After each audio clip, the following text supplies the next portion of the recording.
So guys, nandito kami ngayon sa hospital at sinundan namin si call center kasi kanina pa ditong umaga hindi pa din siya natatawag kasi 1 PM pa daw ang doktor para sa ortho.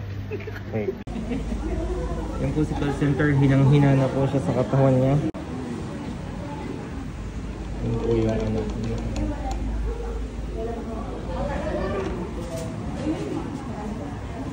Uy, hinihimatay na sa antok ko. Ngayon guys, hindi pa si Sisi nakaka-uwi mula kaninang umaga dahil siya ay binabantayan niya ang kanyang anak. Kanina pa hindi alas 10 pa, ay alas 9 pa. Anong oras na alauna na hindi pa din natatawag ang anak niya kasi nga mamaya pa ang doktor, alauna daw. Hindi pa alam kung anong, kasi may fracture yung buto niya sa tuhod yata, hindi pa alam kung sa sementohan or depende sa sa suggestion ng doktor mamaya. Nandito kami nakatambay sa labas ninyo. Dito kami ngayon sa labas.